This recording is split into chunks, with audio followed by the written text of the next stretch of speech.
Dr. James J.C. Cooley. That's right.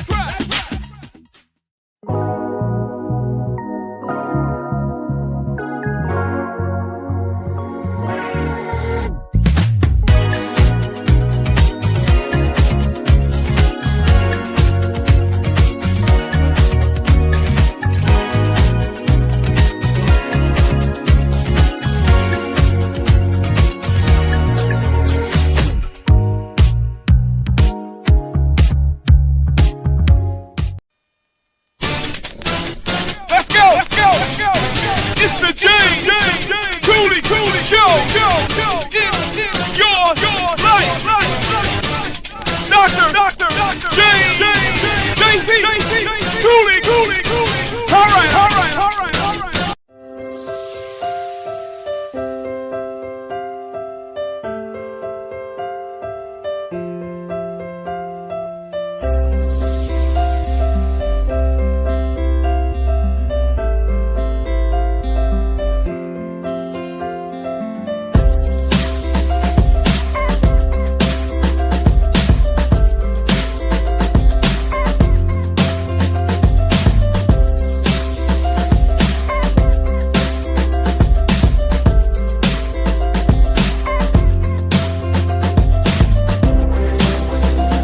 The James Cooley Show, It's Your Life, can be heard every Sunday at 9 p.m. right here on The Answer San Diego. Life is full of circles, cycles, phases, and stages. It's your choice to ignore or embrace them. Motivational speaker, author, military veteran, and founder of the J.C. Cooley Foundation, James Cooley and his guest will inspire and equip you to strive for your own greatness and overcome adversities. Listen to The James Cooley Show, It's Your Life, every Sunday at 9 p.m. right here on The Answer San Diego. The James Cooley Show, It's Your Life, can be heard every Sunday at 6 p.m. right here on 660 AM The Answer in Dallas-Fort Worth. Life is full of circles, cycles, phases, and stages. It's your choice to ignore them or embrace them. Motivational speaker, author, military veteran, and founder of the J.C. Cooley Foundation, James Cooley, and his guests will inspire and equip you to strive for your own greatness and overcome adversities. Listen to The James Cooley Show, It's Your Life, every Sunday at 6 p.m. right here on 660 AM The Answer in Dallas-Fort Worth. The James Cooley Show, It's Your Life, can be heard every Sunday at 6 p.m. right here on The Answer. Life is full of circles, cycles, phases, and stages. It's your choice to ignore or embrace them. Motivational speaker, author, military veteran, and founder of the J.C. Cooley Foundation, James Cooley and his guests will inspire and equip you to strive for your own greatness and overcome adversities. Listen to The James Cooley Show, It's Your Life, every Sunday at 6 p.m. right here on The Answer. Yeah. Dr. James J.C. Cooley. The James Cooley Show. It's your life. Yeah. James J.C. Cooley.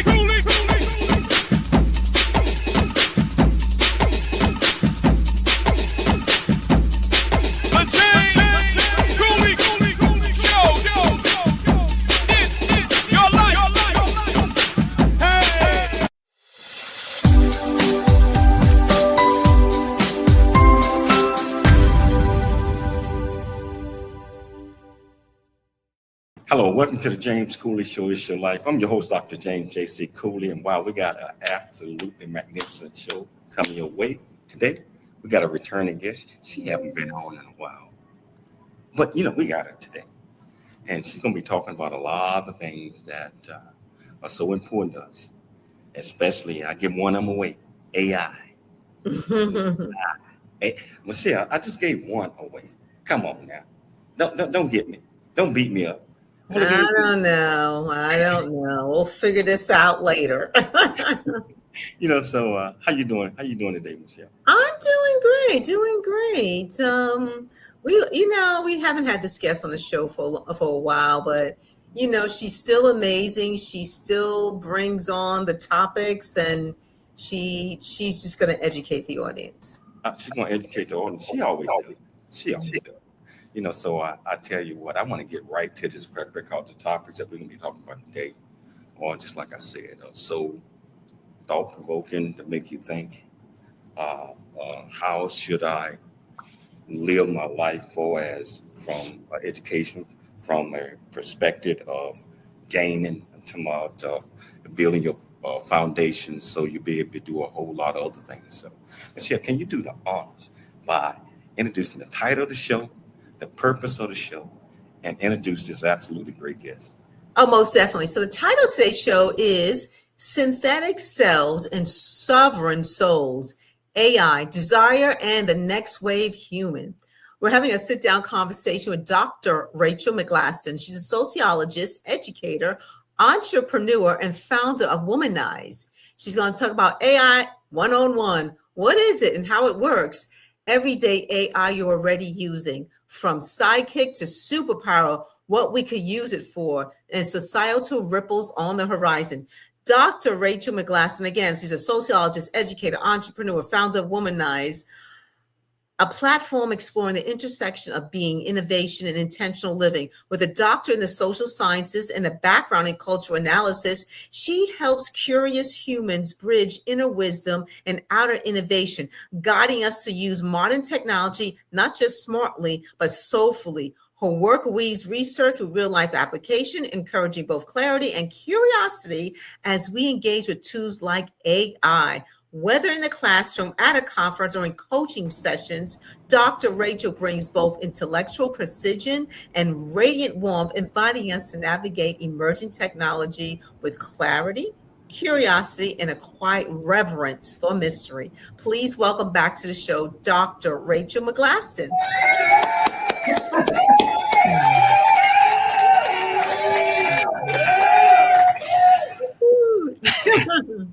How you doing, Dr. Rachel? How you doing?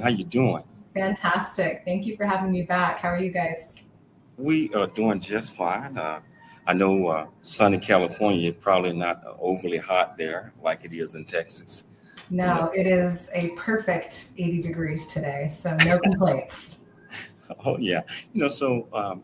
I think the topics that you're going to talk about today are so inspiring, and people just need to understand. One of the things I find amazing about AI, when it comes to AI, a lot of people that are working that do not have any computer or AI experience, and they are not trying to get that. And understanding that there might be a possibility where you might be phased out of a job because of a lack of those skills. Can you first of all, can you tell the audience a little bit more about you? Tell them what makes you click and why you do what you do. Well, Michelle gave such a beautiful and kind introduction, so I appreciate all those kind words. That definitely gave a good picture of kind of the work that I do. But in addition to sociology and doing things in the classroom, conferences, that kind of thing, I'm also a mother of two. I have a 7-year-old daughter and a 4-year-old son. My husband and our kids live in Southern California, as you mentioned. And in addition to owning Womanize, we also own a wine tour business out here in Temecula. So I have my hands in a lot of different pots, and as a result, I feel like I have kind of early access into seeing how different forms of technology and just social changes in general are impacting different industries.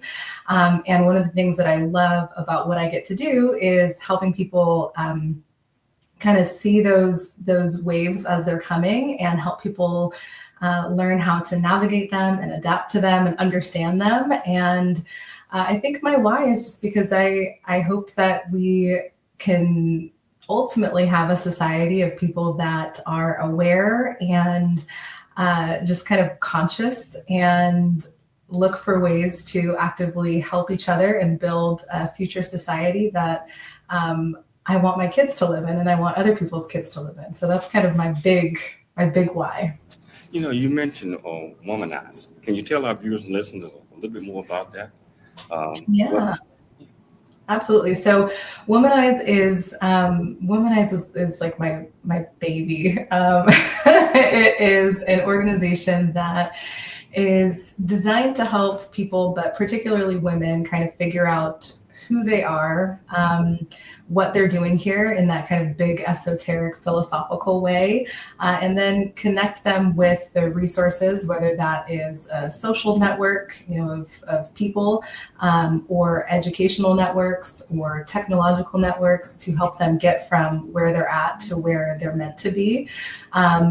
Womanize as an online platform is actually kind of undergoing a bit of a change using AI. So I'm excited to probably at some point in this conversation talk a little bit about how my organization is using AI, and kind of the plans for the future. And so that's Womanize in a tiny nutshell. It's a big organization in terms of what it aspires to be. So it's hard to put it in a little tiny box.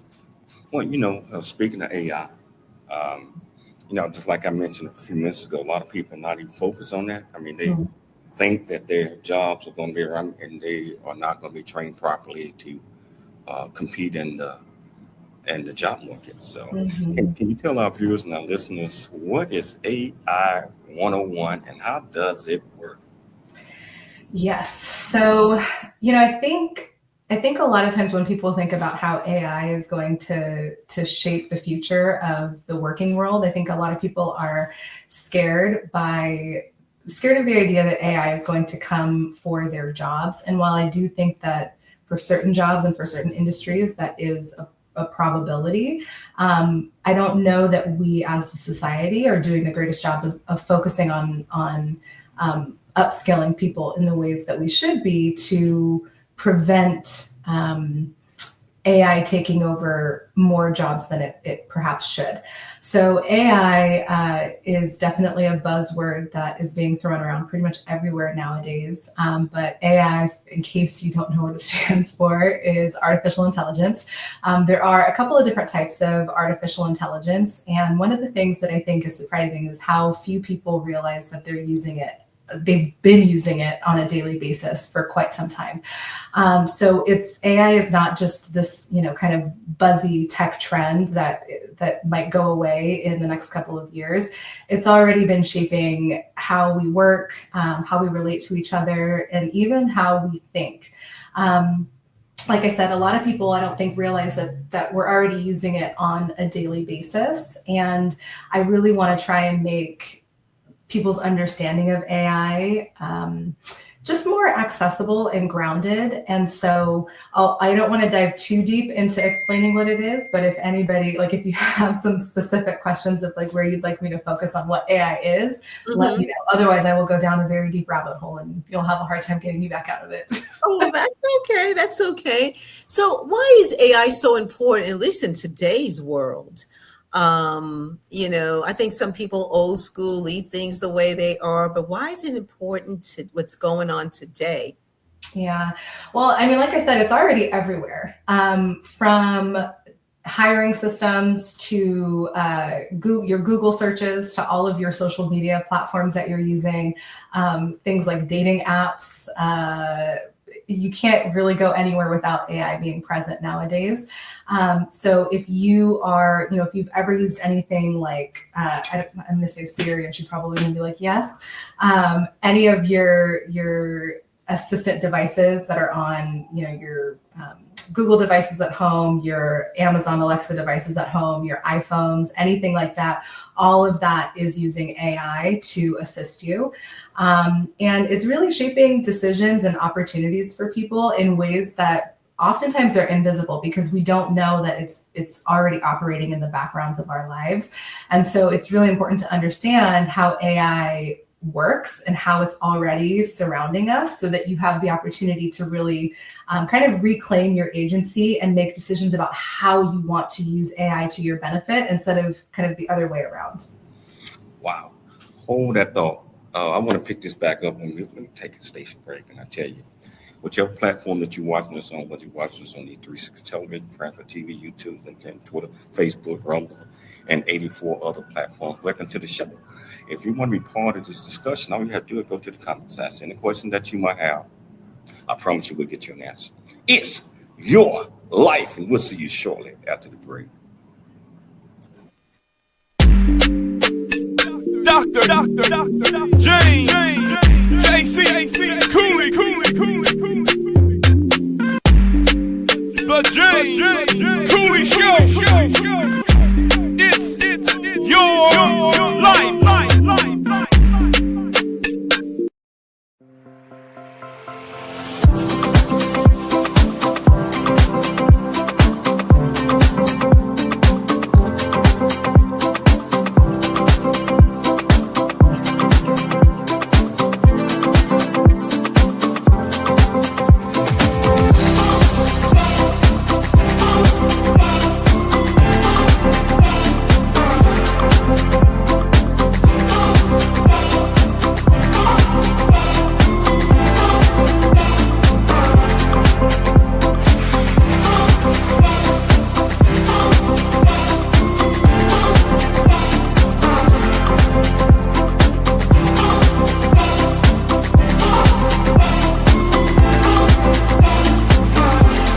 Welcome to Viridian Christian University, where faith and learning come together to transform lives. At VCU, we believe that education is more than just academics. It's about fostering a community of growth, integrity, and purpose. Whether you're pursuing a bachelor's, master's, or doctorate, VCU offers flexible, affordable, and 100% online degree programs that cater to your busy life. Our innovative platform provides a personalized learning experience, empowering you to thrive in today's ever-evolving world. Join a global community of learners guided by an experienced faculty who are committed to your success. With VCU, you're not just earning a degree, you're preparing for a future that integrates faith, leadership, and service. Viridian Christian University, educating with purpose, transforming lives. Learn more at ViridianChristianUniversity.com. ViridianChristianUniversity.com.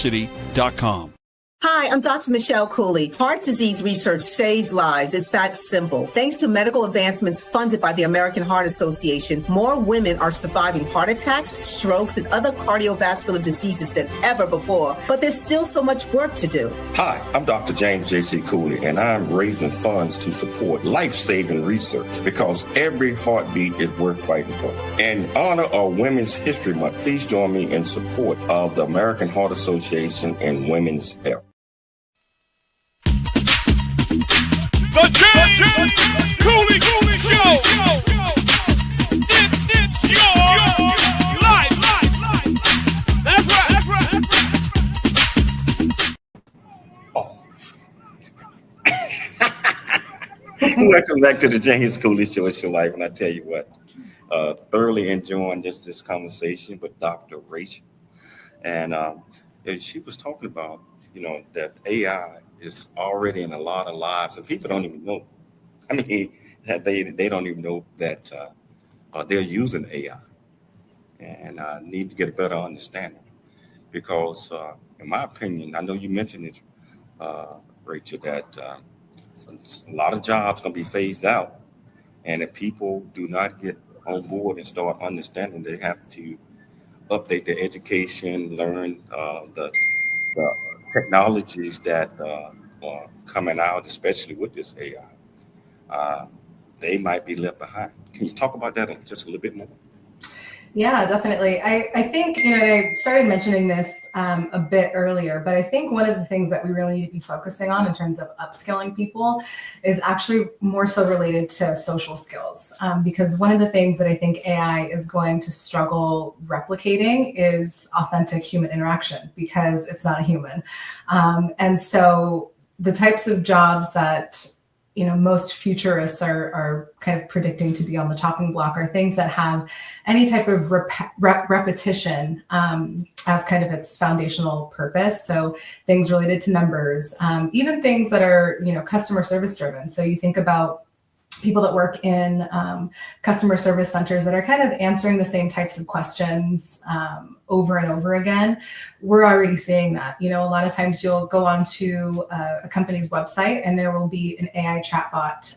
You call a customer service hotline, and already you have a lot of large organizations that are piloting, utilizing AI voices to have conversations with. So it's those types of repetition-based jobs that inevitably are going to be phased out. But the things that are probably not going to be phased out are things that require authentic human interaction. And given the fact that over the last 10, 20 years, a lot of people have struggled with maintaining genuine relationships. And a lot of that does have to do with social media and just the internet of things. I think that we are going to need, and we're going to see a push towards bridging that gap that has been created and being able to connect with each other as humans. Dr. Rachel, what is the role of algorithms in AI? Yeah, I love that question. So algorithms are kind of like recipes. You can kind of think of it like that. So they tell AI what steps to take to make sense of the data that it has in its interwebs. So you can kind of think of the algorithm as like a brain structure, and then the data is the life experience that teaches that AI what matters and how to kind of figure out what to do next based on. Oh, okay. Can you hear me? I can. Oh, okay. I heard a gap. I wasn't sure if we got some internet interference. So, AI is wonderful, but, in different situations, because a lot of companies, schools, everyone uses AI. But why is it important not to rely and just exchange AI from really reading the output of what you've put in? So for example, let's say I want to do a questionnaire and I tell AI, I want to find out all about Dr. Smith, and AI poses all these questions. I'm like, okay, good, cut, paste. How important is it to read the output? Because when I realize about things about AI is wonderful at ChatGPT. When I look at it, it's like some of the phrases may not pertain to what you're talking about. And this Dr. Smith can be any Dr. Smith. How specific do you have to get, especially when using AI when it comes to ChatGPT? Yeah, that's a nebulous question, because it touches on a few different things related to generative AI. So I started to talk about this a little bit earlier, but just so that the audience knows kind of the different types of AI that we use on a regular basis today. The first one is called narrow AI, and that's the one that most people are familiar with using. Those are, and it's the most common. So those are things like chatbots, facial recognition software, those types of things. Then you have generative AI, which is what ChatGPT and things that are like ChatGPT are. So basically, they are image and word generators. And then in the probably near-ish future, there might be general AI, which is the type of AI that can actually think and reason like emphasis on yet. Now, when we're using things like generative AI, so things like ChatGPT, what people have to understand is that it's not coming up with anything new.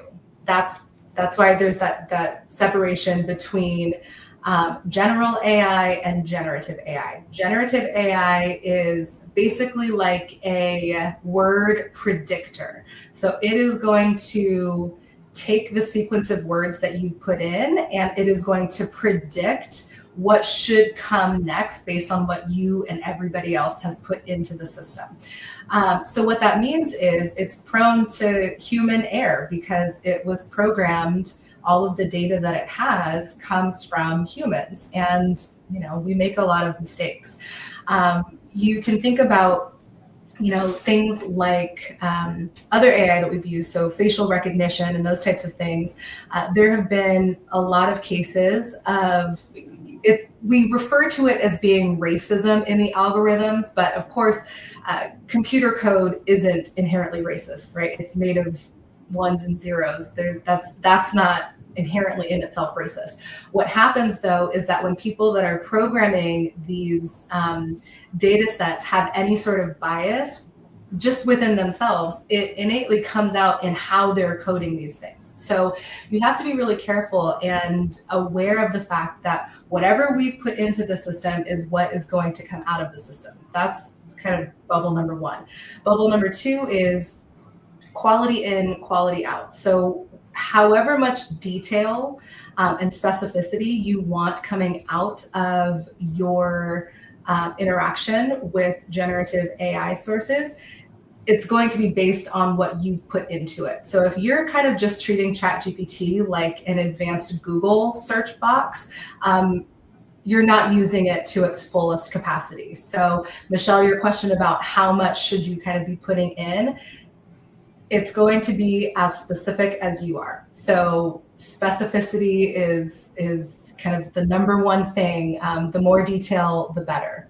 That's, you're training it too for how it should be interacting with you. Do they have courses for dummies? I'm talking about to better understanding. I am sure. Yes, I've seen a few of them myself. This is a big topic right now, and I think you can probably find an AI for Dummies course in any corner of the internet. But just like we're talking about, how you use AI, I think you got to be careful with where you're getting your AI for Dummies. One of the things that I really like, if I had a magic wand, one of the things that I would love to see happen is just more digital literacy for people, because I think we as a society over the last few years have kind of been trained to just blindly believe things that we see online.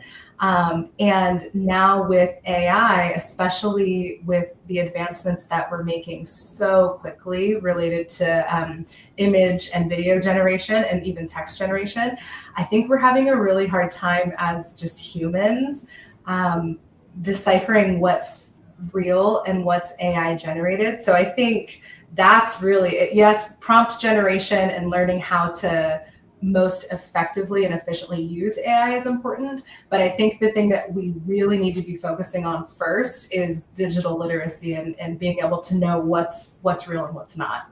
So start there, Dr. Cooley. Yeah. I just see Terry says she needs one of them courses too. This is the way that you explained this really opened my eyes. I mean, I don't know a whole lot about it. I chat GPT, yes, we use that. Mm-hmm. But I know there's so many other things that we could learn. I'm talking about even from the basic perspective, that could help us out in life, help us out in our everyday activities. Mm-hmm. Certainly help us write. Absolutely. So we got about 2 minutes before the break.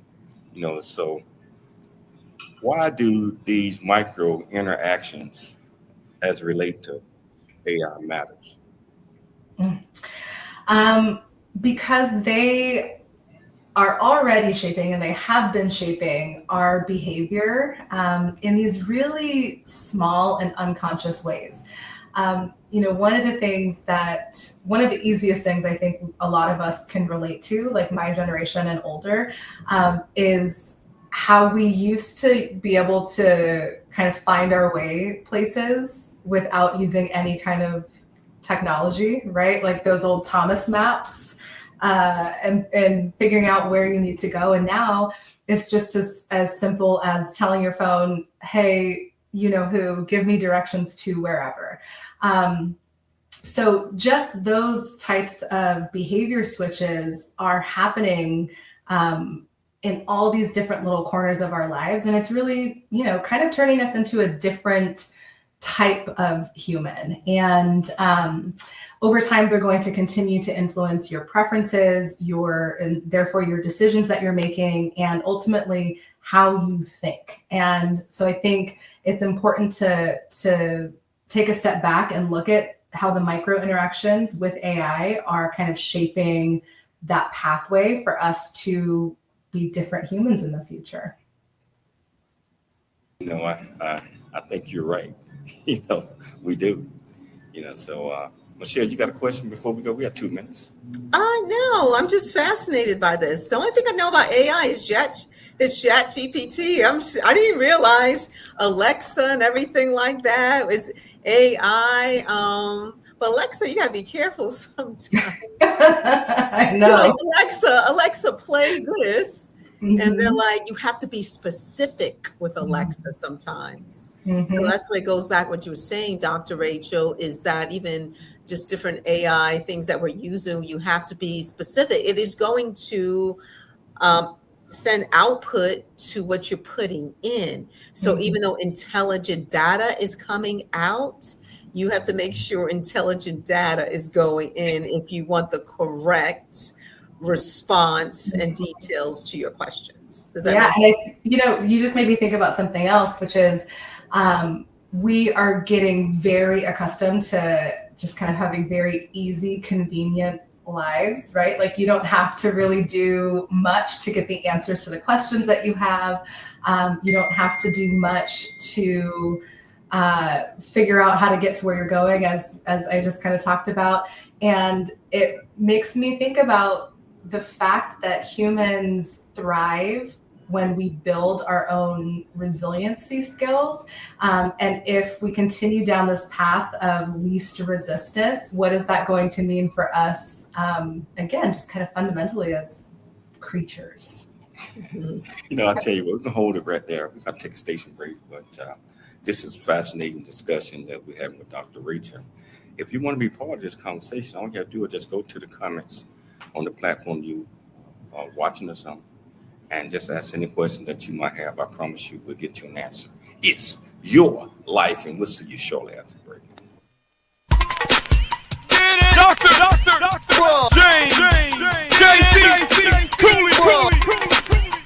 The James Cooley Show. It's your life. The future is here. Now is the time to pursue the greatness in you. Welcome to Viridian Christian University, where faith meets future. We are a fully accredited, 100% online Christian university. We offer bachelor's degree, master's and doctorate degree programs, built for students like you.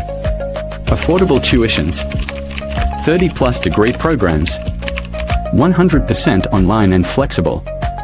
Integrating faith with learning. Study from anywhere at your pace. At VCU, we do not just prepare you for a degree. We prepare you for purpose. Discover who you are. Grow in faith.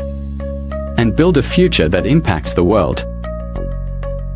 Are you ready to start your journey today? Visit www.viridianchristianuniversity.com. Apply today and be among the global leaders.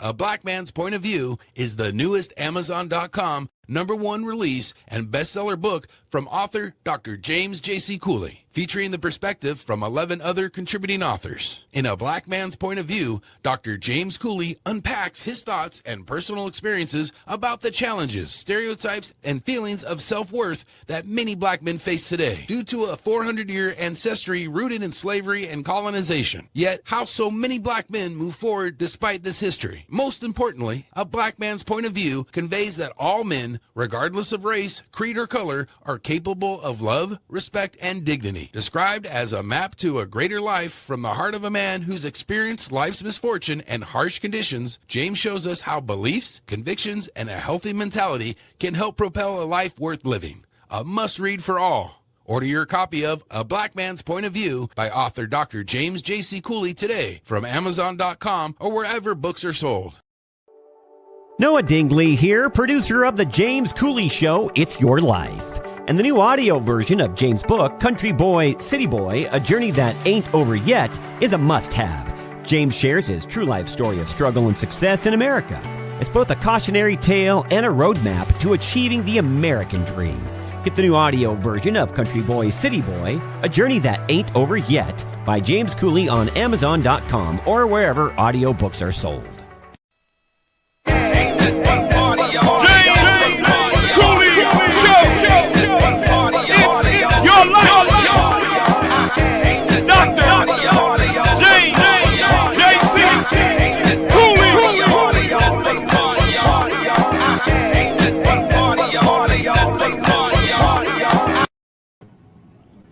Welcome back to the James Cooley Show. It's your life. Ain't nothing but a party.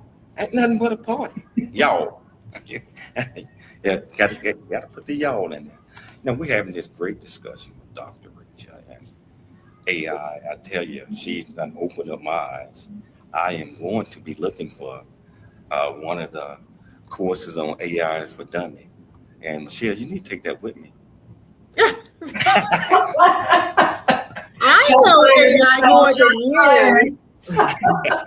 No, because it's so important to get a better understanding of this, because it's kind of controlling the world and everything that we do right now. So I think that's so important. So, Rachel, AI went from sidekick to superpower. What we could use it for presently? I'm talking about the superpowers of that. I know some of the things you just named, but there's so many more. Can you go deeper into that discussion?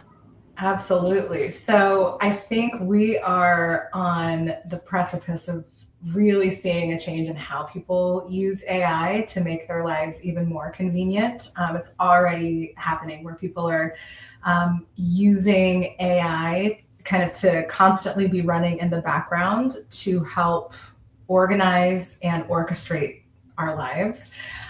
So from simple tasks like just kind of organizing your day. So remember, it's all about quality in, quality out. So if you think about how you use your own Chat GPT, you should be asking yourself, like, how well does my Chat GPT know me? And I'm kind of on the side of like, we're not putting this genie back in the bottle, so you might as well jump on board and use it as smartly as possible. And so that means training your AI to know you really well and therefore be able to support you and your habits every day. So using AI, again, going from kind of just this sidekick to really superpower or supercharging your daily life. Think about ways that you can integrate using generative AI to help your more mundane daily tasks. So what that could look like, one way that I use ChatGPT to kind of help supercharge my life, and it's going to get even easier moving forward. I use it to plan out all of our meals for the week, because between my dietary preferences, I'm vegetarian, my husband is not, my children are typical children, and so they basically just want chicken nuggets and French fries every day. My ChatGPT knows all of that. It knows all of the ingredients that we do and don't like. It knows all the kind of goals that I have, both in terms of, you know, my physical health, my husband's physical health, my goals for my kids. And it plans out all of our meals, and then it creates all of my shopping lists. And where it's heading next is the ability to kind of plug this system into things like, you know, let's say you have an Albertsons or Ralph's or whatever your grocery store app is, plugging those two kind of into each other, and it being able to place your grocery orders into the system and then have that grocery list delivered to your house, or those grocery items from the list delivered to your house. We're also going to see things like general travel plans being made on your behalf. So things like, okay, you tell your Chat GPT, these are some of the places that we would like to go. This is what our budget is. You know, again, the more that your Chat GPT knows you, the better job it's going to be able to do of producing outcomes that are exactly what you want. So imagine that you tell it, this is my budget. These are some ideas of where we would like to go. Here are some things to keep in mind, and then set it off on its own. And it is working in the background to get quotes and estimates, and then it pulls together, let's say, 3 different potential itineraries where all you have to do is either tell it, this is what I like about this one, this is what I like about this one, can you redo this? And it goes off and it works in the background, sending emails, responding to emails that come in, and then you just say, yes, this is the one that I want, and it books it, and all of your stuff is taken care of for you. It's those types of things that are already happening, but are just going to become commonplace. In terms of like our work lives, I think we're going to see a lot more reliance on generative AI to be writing emails, to be putting together PowerPoints, and just kind of those typical work documents. But I think people should also be using it to do things like role play tough conversations that you're not quite ready to have, to come up with some journaling prompts. If there's something that you're working through kind of on a personal level, treat your AI, not maybe completely as your therapist just yet, especially if you're a little bit on the fence about like how much to trust AI, but use it as a superpower tool rather than, again, just kind of an upgraded Google. Wow. I like the part about the recipe and planning out your meals for the week. Yeah. Dr. Rachel, you mentioned that you teach this course to your students, or maybe do speeches about this. What are the most misconceptions about AI? Let's say questions you get from your students that, that maybe we wouldn't think of, but, I have this feeling that sometimes the younger generation, they're more accepting and they're more receptive. So they come up with certain questions that we may not think about. So what questions do you get from your students regarding this? Oh, gosh. I mean, I have a couple of different thoughts on this one. So one of the questions that we're kind of grappling with in education is the use of AI cheating? And that is one I don't think that we have a definitive answer to just yet. So of course, that's one that students are asking. It's one that teachers are asking. And I think the answer to that is going to come from really getting a better understanding, a holistic understanding from all of us of what exactly AI is and what it isn't. I am kind of on the fence of, conceptualizing AI as a tool.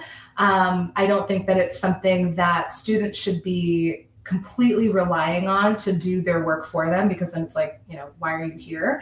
But I also don't think that we should just be saying it's not cheating at all, that it's just a tool. So that's one big question. Another one is, is AI always right? And the answer is a resounding no, it's not always right. And Michelle, you kind of brought this up earlier when you were asking about, should you be double checking the work of your AI? And the answer is absolutely yes. You should be double checking the work of your AI all the time. I like to think about ChatGPT as like my coworker, not as the brain of the operation. You should be, also, if you find a mistake, let your ChatGPT or whatever tool it is that you're using know that and challenge it, because again, it's being trained with every interaction that you're having with it.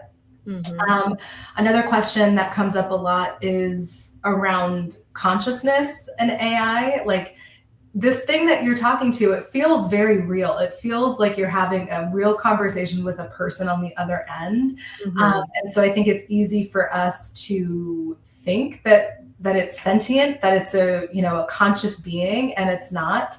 That's something, that does kind of concern me for the future. I think that while there is this beautiful potential to have, this loneliness epidemic that we're experiencing for different generations too. I think that we have a lot of older people that are really, really lonely. And I think we have a lot of younger people that are really, really lonely. And I think AI can be a great tool to help kind of combat that loneliness, but we have to be careful with people thinking that it's a real person on the other side. And so that one is a little bit of a tender question for me as to whether or not it's real and does it feel. Those are probably the most common like misconceptions and questions or things that are related to those three. There's societal ripples on the horizon regarding AI. There's so many categories regarding that. And we got a minute before we go into break. So let's talk about, you mentioned jobs, but let's talk about maybe healthcare and education wise. And then we'll go into relationships. So we discussed jobs. Let's talk about healthcare, education. Oh my goodness. Well, so on the positive side, I think we're going to see, related to healthcare, we're going to see a lot faster diagnostics. You're not going to have to be waiting around. If you go and get some sort of scan or blood work done, you're not going to have to wait for your primary care physician to have the time in their schedule to look at that, interpret the results, and then get back to you. It's going to be a lot faster. We have already been using robotics for different types of surgeries. I think that that's just going to skyrocket as we get more and more precision out of AI and robotics.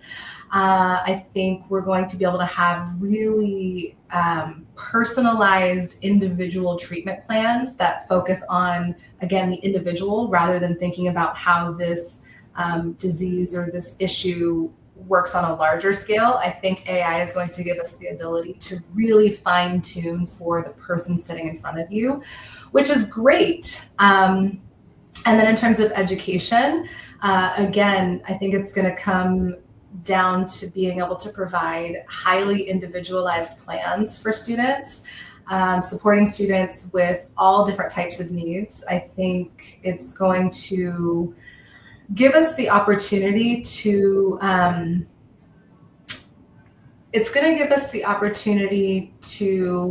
teach people, not just kids, but students of life, how to focus on the things that they really love. Because again, the version of reality that we have right now is not going, I don't think it's going to exist in even 5 years from now. It's definitely not going to exist in 10 years from now. So being able to hold that thought. Holding it. We got to take a station break. We're going to come back. It's going to be a quick one. So I tell you what, I'm learning so much from her. And she got me curious about digging deeper and really getting a chance to get a better understanding of AI. I hope that you all are absorbing this as well. So we're going to take a station break, but we're going to come back. We've got one more segment with Dr. Rachael. I tell you want to be part of this conversation? Just go to the platform that you watch us on. Ask any questions that you might have. I promise you we'll get you an answer. It's your life, and we'll see you shortly after the break. Hello, Dr. JC, Cooley, the Cooley Show. Hello, it's your life. Hello.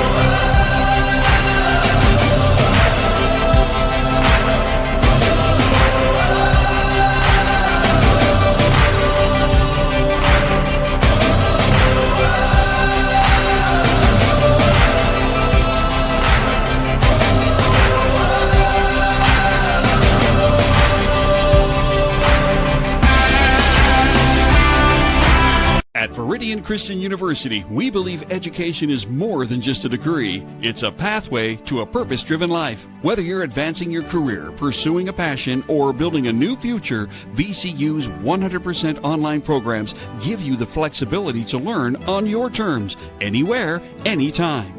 With expert faculty, personalized mentorship, and a faith-centered approach, you'll gain the skills, knowledge, and leadership you need to make a lasting impact. VCU offers bachelor's, master's, and doctorate degrees, each designed to empower you for success in today's fast-changing world. Join a global community of believers, learners, and leaders. Ready to start your journey? Meridian Christian University, transforming lives, empowering futures. Visit us at VeridianChristianUniversity.com. That's VeridianChristianUniversity.com.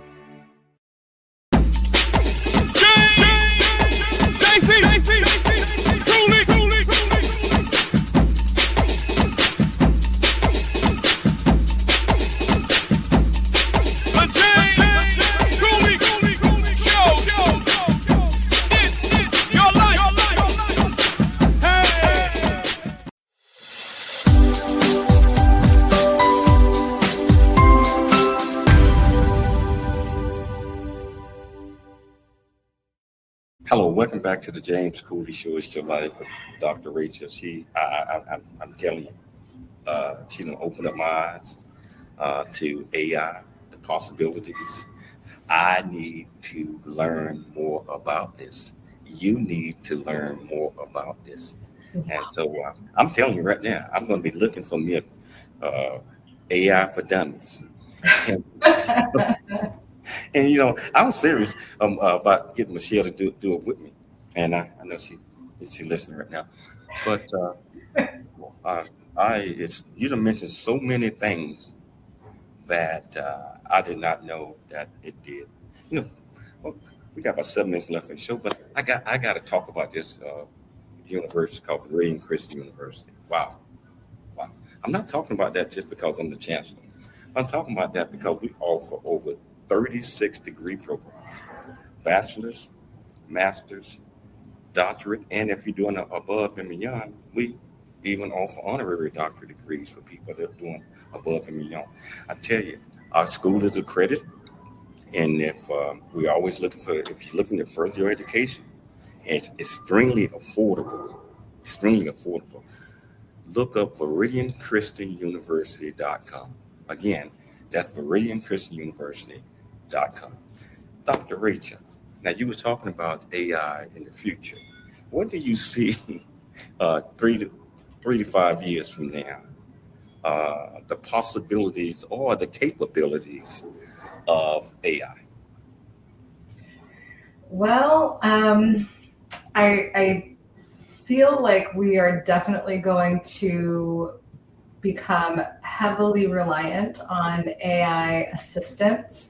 Kind of as I mentioned, you know, having it integrated into our daily mundane tasks. I think we are going to see a big increase in the utilization of AI in a lot of big industries. Again, healthcare, education. I imagine we'll see it in a lot of different government agencies as well, just because of efficiency. I think we're going to see a huge increase in AI being used in counseling spaces and, you know, just mental health spaces more broadly. And I think even in relationships, I keep seeing this, it's kind of a joke, I guess. I keep seeing this meme online of millennial parents saying, you know, like, no son of mine is going to be marrying an AI, an AI woman, and just kind of how, you know, it sounds a bit like how we've heard other generations say, like, no son or daughter of mine is going to marry a person of, you know, this background or whatever. So I imagine we're going to see an increase in people using AI to combat their own loneliness, and really having the lines blurred between what's real and what's not. Some of the things that concern me are our future ability to differentiate, as we've kind of already talked about, differentiate between what's real and what's not. And I think that has the potential to make things, social issues, that much more inflamed. So I'm a little bit nervous about that. I am excited. I mentioned this earlier, but one of the things that I've been working on is an AI kind of training class. So both for kids and for adults. I do think that there are differences in how we need to be teaching adults about AI versus teaching kids about AI. I love having conversations with young people, helping them kind of reimagine what the future might look like, because the jobs that we're trying to prepare people for are just, it's not realistic to try and tell kids, oh, maybe think about being a lawyer in the future. Think about being, you know, X, Y, or Z, because things are going to look very different. And so I love talking with kids about innovative and creative ways to use AI, and then teaching adults digital literacy. So when you decide to come up with a course for adults, don't forget about me and Michelle. I got you. Go join my mailing list. You'll be the first to know. It's on my website. We're down to the last 2 minutes of the show. Yeah. What are some takeaways that you want our viewers and our listeners to get from this great discussion? do not be afraid of AI. I kind of already said this phrase: the genie is out of the bottle, and we're not going back to what the 1990s and early 2000s internet looked like. I would strongly encourage people to brush up on their digital literacy, to play around with generative AI if you haven't already done so, and question the things that you see online, prioritize in person, or face-to-face conversations like this so that we don't lose those capabilities. And I don't know, this is corny, but just remember to love each other. I think it's going to become a little bit more of a challenge to be cool with fellow humans in the coming years, but prioritize that, and we'll become, wonderful pets for the AI gods in the future together. You know what, Dr. Rachael, this has been an absolute pleasure. You already know you got a standing invitation to the show. You already know that. Especially when you're talking about AI. We have to have you on for AI part 2. Let's do it. So thank you so much for taking the time to come on the show today. Thanks, Dr. Michelle Cooley, for putting together another absolutely fantastic show. Most importantly, I'd like to thank our viewers and our listeners for tuning into the James Cooley Show. It's Your Life, Monday through Friday, 2 p.m. Pacific Standard Time, 4 p.m. Central Standard Time, 5 p.m. Eastern Standard Time. Always, always, always dream big, think big, and be big at everything you do. We'll be back tomorrow, same time, same place. It's your life.